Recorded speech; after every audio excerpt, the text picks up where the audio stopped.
welcome to my channel. My name is Delina Medhin. I'm a makeup artist based in New York, and today I'm going to show you how to get a job at MAC Cosmetics. That's why you're here, right?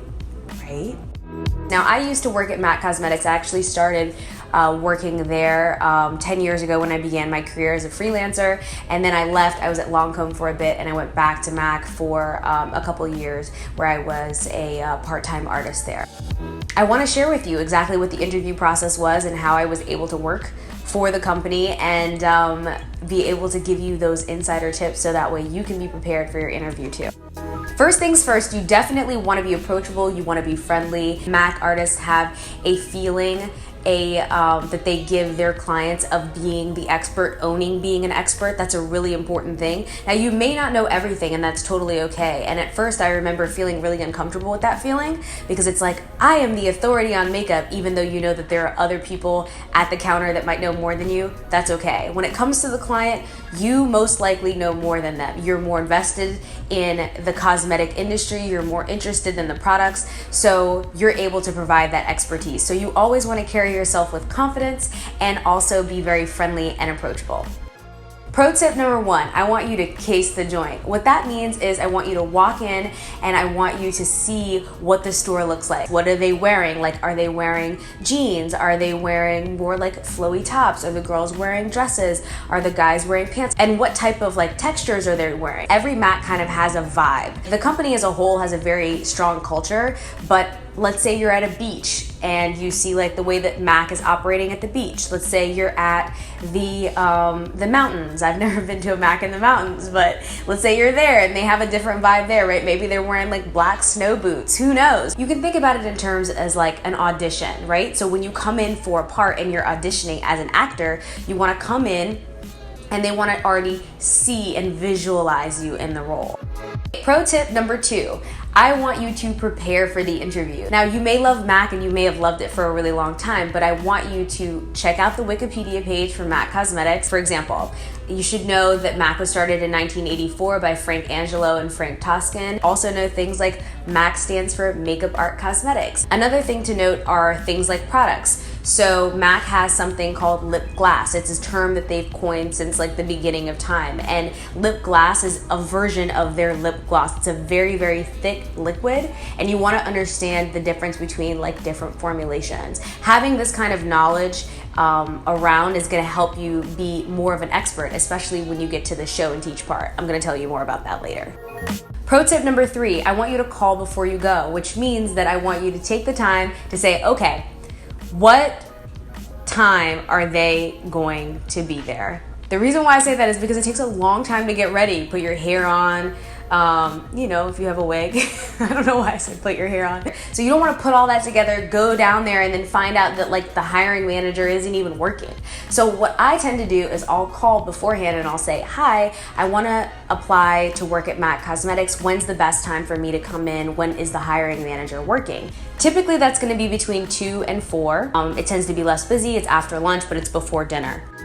Pro tip number 4, I want you to dress to kill. This is where pro tip number 1 comes into play. You've already cased the joint. Now, you don't need to look exactly like anybody there, but having something that kind of flows with the environment is definitely a good idea. Another thing to keep in mind is if you're not comfortable walking in heels, I know a lot of the employees tend to wear heels. If you're not comfortable in wearing 4-inch stilettos, do not wear those to the interview. Being uncomfortable or not being able to walk properly is definitely not something that conveys confidence. I am definitely a girl who doesn't typically wear 4-inch stilettos. If you're like me, then you want to wear something that's a little bit shorter, maybe a platform shoe, maybe like a Fenty Puma situation, okay?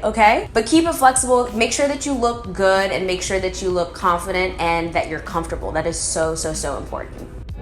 Pro tip number 5, this is you visiting the store. So you already found the time, you already know what everybody's wearing, you're already prepared, you have the knowledge. And the reason why I've told you to do all of this before you even get to the visiting part of the store is because you might have an impromptu interview. You never know, they might be looking for somebody right then and you want to be prepared. I'm ready, let's do this now. I'm ready to work tomorrow. And maybe you talk to the hiring manager for a couple seconds. It might not even be that long. They might be kind of busy. I don't really have any time, but I love what you've shared with me. Let's definitely set up a time to do an interview. And then you might need to come back, which in that case, definitely wear something different. Don't you hate when like outfits get wasted? Nobody saw me in this, I wanna wear it again. You're gonna come back to the store. You're probably gonna sit down and just talk in the first interview. So they're gonna ask you questions about yourself. So just be prepared to answer questions about like your history in makeup, your history in jobs, typical interview questions. You wanna definitely make sure that you're presentable and your makeup looks great, but really what they wanna know is that you can apply makeup on other people. So I'd have a few photos of makeup applications that I've done just to show them. You can have them on your phone. Yeah, so let's say that all of that goes well, and then it's time to bring you in for a proper show and teach interview. So I remember when I got this interview, and it's a very kind of intense interview because what you're doing is you are applying makeup on someone else. So what you'll do is you'll bring in your model. At least that's how it was when I first applied, is that you would bring in your own model and you can practice on them if you want. So you can know exactly what kind of skin tones or what kind of application like process that you're gonna probably apply on them. This is like an extra special step you can do. You can go to the store and then just get like samples of the different foundations. And so let's say you don't have all the foundations, which I didn't when I first started. I swear I had like one eyeshadow and one foundation. You want to get a few samples in the range of your model, so that way you know exactly what foundation to pick whenever you do your show and teach. What is show and teach? So you walk in, you sit your model down, and the first thing you want to do is start having a conversation with them. And it's important to never stop talking. One of you should always be talking, and you should be leading and guiding the conversation. That's a very, very important thing that they're going to be looking for. You might not be the best makeup artist in the world, but MAC is a sales job, which means that you need to be able to communicate with people and you need to be able to guide conversation. And you've got the person, they're sitting down. Even though you already know this, it's more of like a role play. So you're going to say, "Hi, my name is Delina. It's great to meet you. I'm so excited to work with you today. Could you tell me a little bit about what you do for a living?" So you want to use things like open-ended questions. So maybe they say something like, "Oh yeah, I work in an office and I sit down a lot all day. I really only go out for lunch and then I come back." You'll want to ask them, "Could you describe to me what your typical makeup routine looks like?" So if they tell you, "Oh, like, girl, I'm a 5-minute makeup person," you don't want to go in with a ton of product. You're going to be overwhelming your customer. So you want to listen to what it is that they say. If they say, "Oh my gosh, I'm a makeup girl. I love makeup. I wear it every single day. Like, I'm obsessed," then now you know you can go in with the products and you can try a bunch of different things. I'm going to give you an example of how you would teach when it comes to applying, let's say, a lip. MAC loves to use 3 lip products. I'm gonna walk you through this so I can show you exactly how you would do like a lip demonstration, which would be part of your full face demonstration. MAC really loves when you do 3 lip products. At least that's how it used to be. You'd have a liner, you'd have a lipstick, and you'd have a lip gloss. So I'm gonna walk you through that. Okay, I'm applying the lip liner now. I am outlining the lips and I'm filling it in with the lip liner. And what this is gonna do is it's gonna provide a base for the lipstick to stick to. Okay, now I'm gonna apply a lipstick. I'm using a matte lipstick. You mentioned that you tend to work a lot of times like a 9-to-5 job. You don't really have a lot of time for touch-ups. So this lipstick is gonna be great because it's gonna stay on all day and you're not really gonna have to worry about touching anything up. Okay, now I'm gonna apply a gloss. This is the optional part of this process, but I wanted to add it in here because I think this would be a great way to take this from day to night. And so you're gonna apply the gloss onto the lip, and this is going to kind of give you that pop and that extra flavor, but it's totally optional thing to do during the day, but I think it's like perfect for evening. Okay, so you see how I did that? I kind of upsold her a little bit, like I gave her the option of using a gloss, but she didn't necessarily have to get it.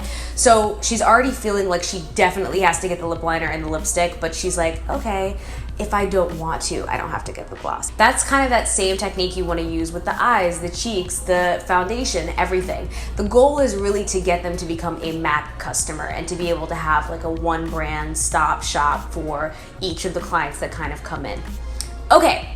So now that you have all the tips and tricks, I can promise you if you do all of these things, I know you're gonna get the job. I just like know it. I feel it inside of me. I just know. Good luck to you. I'm like so excited for you. If this is part of your process and part of your journey, this is like a super exciting time. I personally am such a fan of like learning and increasing the amount of time and hours you spend like getting really comfortable and matching foundations and all those types of things, you can follow me. I've recently been doing more vlogs where I've been showing you what it's like to live in New York City and to be a freelance artist, which is super fun. My days are very different every single day, and I thought it would be really cool to give you an insight into that. So check out some of my previous posts for that. They are titled Delina Daily Vlog, or like, maybe I'll cut it short, DDV. Yeah, DDV. My Instagram, Twitter, Facebook, and subscribe here on YouTube at Delina Medhin, and I will see you in the next video. Peace.